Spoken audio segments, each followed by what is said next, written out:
afternoon and welcome to this edition of Border Report Live. My name is Rudy Mireles and I am your host here in Harlingen, Texas in the Rio Grande Valley of deep South Texas. Got a great program lined up for you today. A little later in the newscast, we're going to hear from someone who we actually heard a little bit from earlier in the week, and that is the man whose wife showed up to an immigration court hearing earlier this week in San Diego and was picked up by ICE as soon as she walked out of that court hearing. So we're going to be speaking with him. Our Salvador Rivera, our San Diego correspondent, is going to be leading that conversation in just a few moments, and we'll get to that shortly here. But as always, let's start today by taking a look at what's trending across the border, starting with law enforcement leaders in Charlotte, North Carolina, say a federal immigration crackdown centered around the city appears to have diminished. But a Homeland Security official insists that operation will continue. A DHS spokeswoman says the operation is not over and not ending anytime soon. That comes after both the local sheriff and police departments said the crackdown appeared to be over less than a week after it began. Homeland Security officials say about 370 people have been arrested over the past 5 days since the North Carolina enforcement began. And speaking of the North Carolina immigration crackdown, it's called Charlotte's Web, which is a reference to the beloved 1952 children's book written by E.M. White. His granddaughter, Martha White, is the literary executor of his estate. She is upset with that operation's name. She said, quote, "He believed in the rule of law and due process. He certainly didn't believe in masked men in unmarked cars, raiding people's homes and workplaces without IDs or summons." The Trump administration has given each operation a peculiar name. In Chicago, it was named Operation Midway Blitz. Cornhusker Clink was the crackdown in Nebraska, and the upcoming operation in New Orleans will be called Swamp Sweep. Now, moving on, yesterday we were live. Our San Diego correspondent Salvador Rivera was live from the San Diego federal courthouse because these arrests are happening all over the country. And in Southern California, federal agents are detaining people inside of those immigration buildings, as we were just discussing. And again, our Salvador Rivera has been covering this case extensively over in his area of responsibility for Border Report Live. And I wanted to bring him in now to tell us what he's been seeing. Well, Rudy, a lot of people are upset with what's going on in our federal courthouses, but also in offices of the U.S. Citizenship and Immigration Services offices. People are showing up for appointments to renew their visas, update their resident status, green cards, and then in the process, they are getting detained. And a lot of people are upset over what's going on. Some people feel like we are losing our freedoms, especially our First Amendment. And yesterday in downtown San Diego, a lot of people showed up to show their displeasure with the Trump administration and what has been going on in federal building offices throughout San Diego and in our country. And they got together and staged a protest outside the federal building here in downtown San Diego. I'm gonna have you sit in the back seat while I search. I'm not gonna put handcuffs on you or nothing, right? But you are. This is a whirlpool of trash created by a boom. In the back seat while I search. I'm not going to put handcuffs on you or nothing, right? But you are detained. Sorry, having a little bit of a technical difficulty, Salvador, but can you kind of walk us through what you've been seeing over the last day or so out there? Of course, people were outside. There was about 80 people who were marching, protesting. There were speeches. There was a rally, signs, protesting, criticizing the Trump administration and the way ICE is handling these apprehensions. Good, honest, hardworking people are showing up for their interviews, their appointments, and then they are being detained for apparently no good reason. Some people say that these agents are lurking in the shadows, in the hallways, corridors of these federal offices, and they just snap up and then they take people away. And that's what happened to a man named Joshua Deguman, who is from San Diego. His wife, Hane, had shown up for her appointment, and then she was apprehended, taken away. And now Joshua's life, her life, have been turned upside down. Joshua, thanks for being with us. Describe this nightmare that you're now involved with. It's unreal. It's hard to describe the fact that my wife was taken from me right in front of me for no good reason. She had an overstay about July of 24, and ICE agents just came into our actual interview process, and detained her and said you're being arrested. And now she's subjected to medical problems because she's type 1 diabetic. She's not getting the proper food. She's not getting the proper medication. She's not getting the proper nutrition. She's not sleeping. She's not getting the proper clothing. It's disgusting, to be honest. And it's a private facility. She's not in a federal facility. It's a Core Civic is a private facility that doesn't have the education to treat people with disabilities like type 1 diabetes. Take us back to when you first met. I'm assuming you guys fell in love and then decided to get married in October of last year. Take us back to that early stages in your relationship and how it evolved into a wedding and then a marriage. It was literally the best day of my life playing volleyball with somebody. She could hit harder than anybody I've ever seen. She loved the way I set the ball. It was just chemistry from the start. We met at my volleyball company, Life's a Beach, and she just was just a joy to be around. Everybody knew her and loved her, and she had just got to San Diego. But she's just a sweet, beautiful singer, songwriter. Doesn't really do anything wrong except for maybe want to have a cookie once in a while, but she'll take insulin for that. And unfortunately, they don't have insulin in that place. But we fell in love, got married, and our wedding was with like over 350 people at the place we play volleyball. It was beautiful because everybody had their nice outfits on, and then they take their outfits off and they play volleyball afterwards. That's fantastic. So she came to this country in 2022 with a student visa. Take us through what happened after that student visa expired, and I believe she got a work visa. Correct. The OPT work visa. She worked for a company called Weston Jean Boucher, a clothing line, and loved it. He sponsored her to work there under her business degree, and everything was great until that expired. And then she had a slight overstay from July to October when we got married. Usually, those overstays are superseded by the fact that she's married.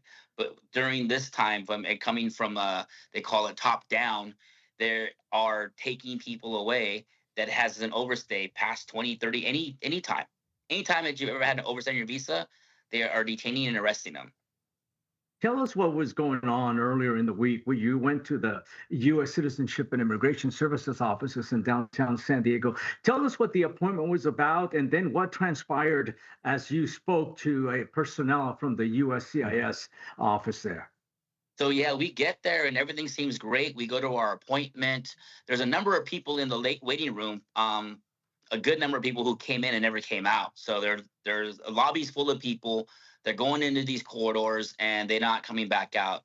We go into our interview, and about an hour and a half later, when it seems to be finished, once my wife had said she had to overstay on her visa, the lady who was doing our interview had kind of tears in her eyes and said, "There's ICE agents here to see you." Our ICE agents were actually nice. They said you have some time to say goodbye. You get 2 minutes to say goodbye. And they didn't really handle her at all. And I was just breaking down, crying. It was difficult for me. She looks at me and says, "Be strong for me, please." I still broke down. And then I reached out to my community. And thank goodness for the news teams. Like your story got out there and people started reaching out and showing support. So I have Congresswoman Sarah Jacobs' office on it too. I had people reaching out to Alex Padilla, people reaching out to Gavin Newsom, the Embassy of Norway from DC and San Fran reaching out. Newsweek has doing an article. And also in the detention center, there's people there that don't want to reach out. There's people from Australia, from Canada that don't want their story known. So this could have been going on for a little while because everyone's afraid to speak up and everyone's afraid to speak out. And there's so much fear right now. Even people who are helping me now are saying, "I can't write a letter of support. I can't put my name on the front lines, but I can do it behind the scenes." Even though they're U.S. citizens and they're legal, they're still afraid that something may come out of it. Now, you are a U.S. citizen, as we know.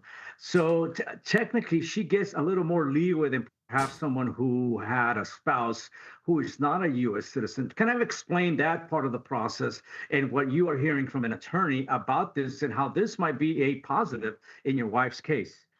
Yes, the process is we're in process, right? Her option is to go back to Norway and fly here every time we have a court date.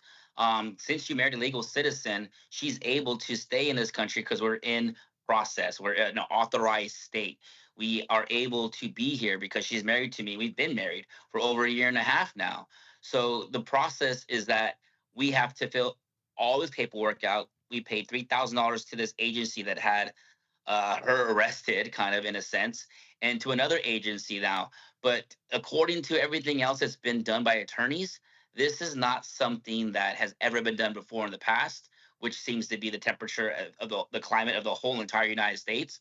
And they say, luckily, we're in a good detention center. Some are even worse than this, and that she's okay. But they don't know she's type 1 diabetic. They don't know that she is dying inside without her insulin, or if she eats the food, she's dying inside because it's too high. We're going to Describe that. Oh, Go ahead, so, Rudy. so sorry, Salvador, but we're going to take just a real quick break. Stay with us. Border Report Live is back in 1 minute. Spin message.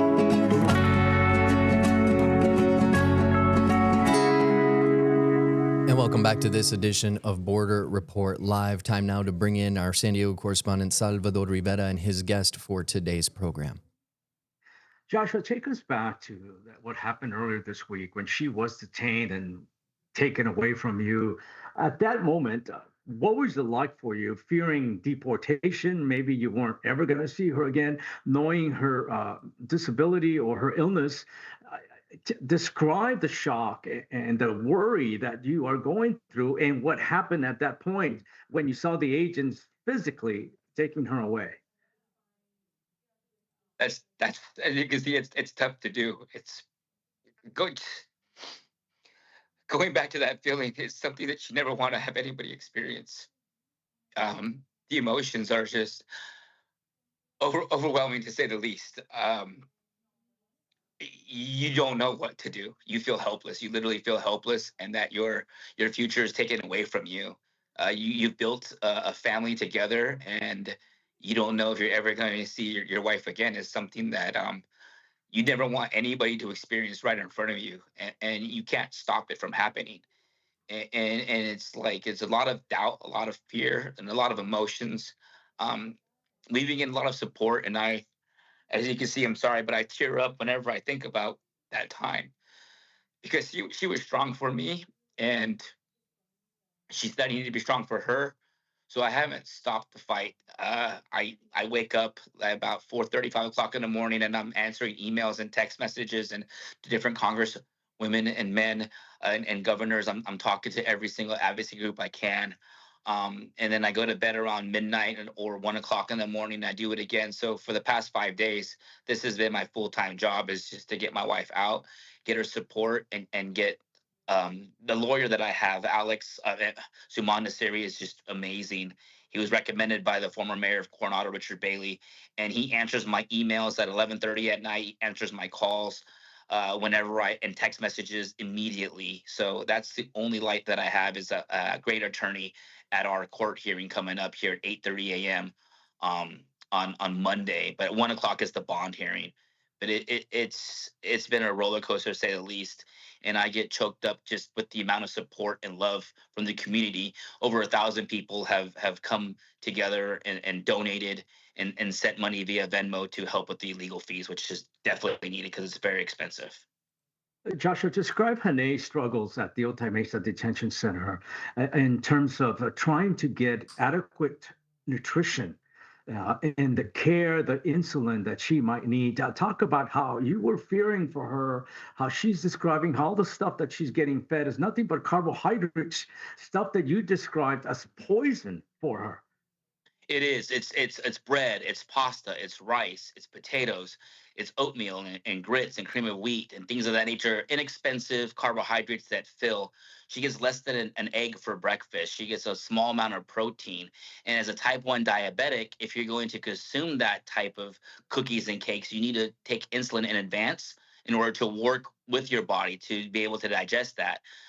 They don't give her insulin in advance. They finally stepped up after a lot of pressure to give her some more, but she didn't eat for 24 hours in fear of actually going to have high blood sugar and go hyperglycemic, or not enough food and she's too low because she's not allowed to bring food back to her place of where she sleeps.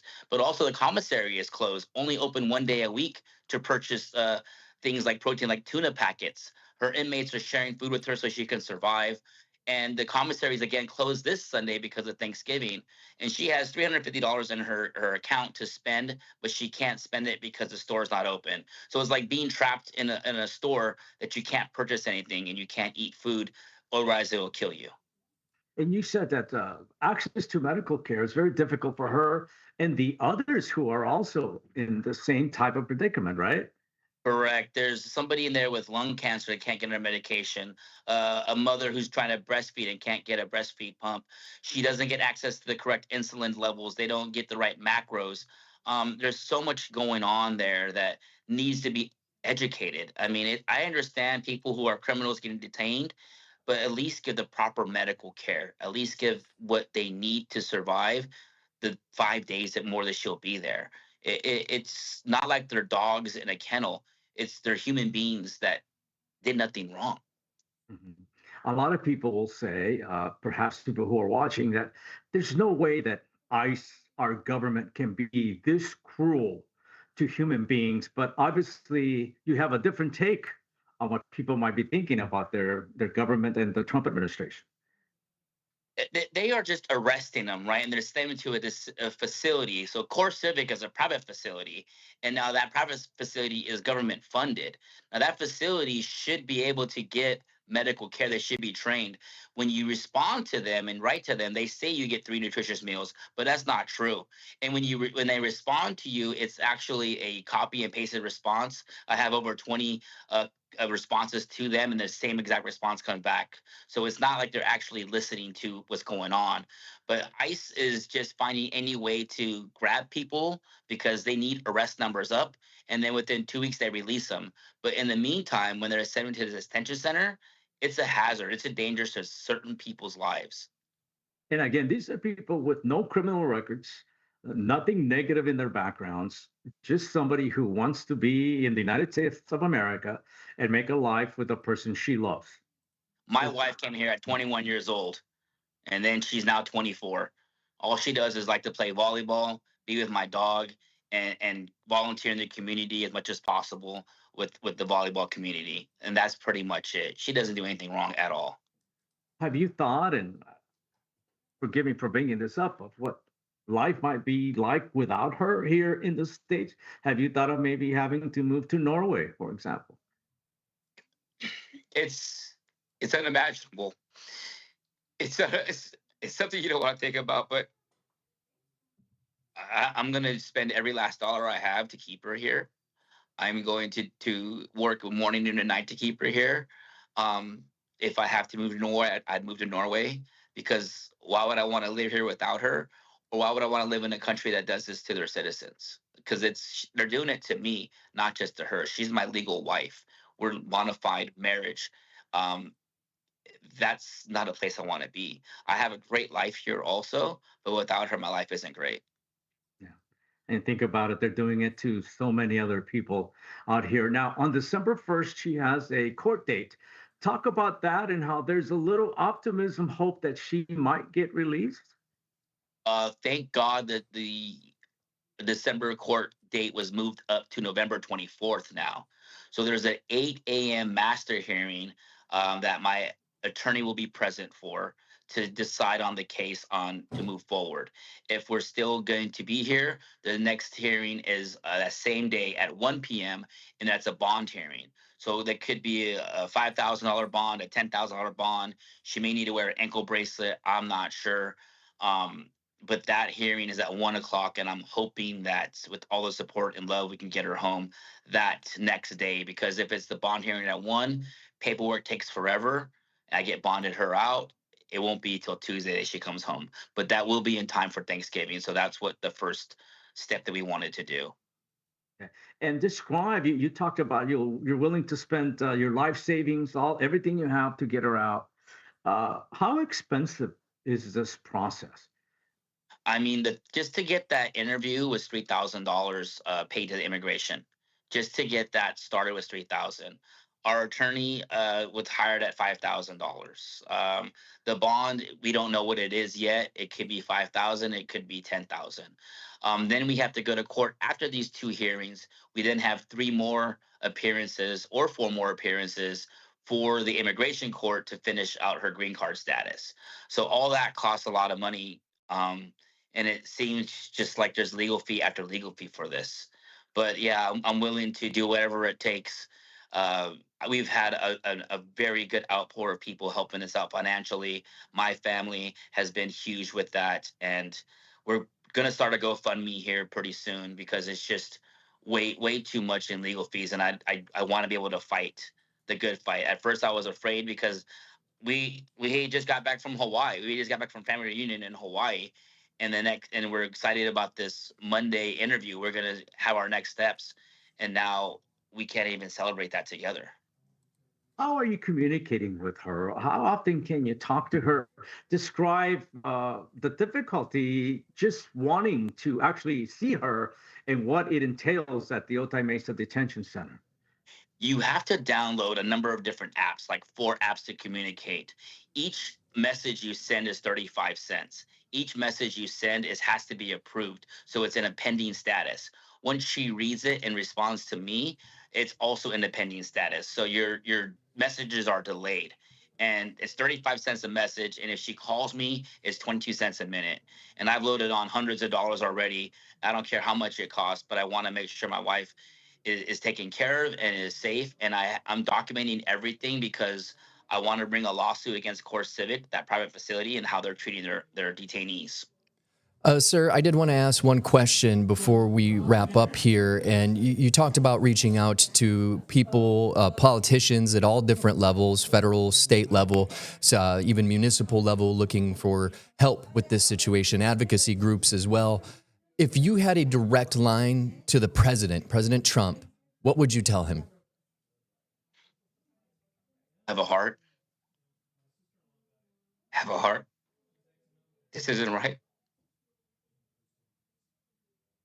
All right. Well, thank you so much, sir. We appreciate your time today, and good luck with everything that you have coming on Monday morning.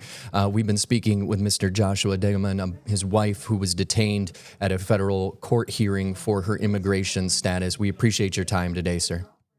Thank you so much. Stay with us. Border Report Live will be back in 1 minute.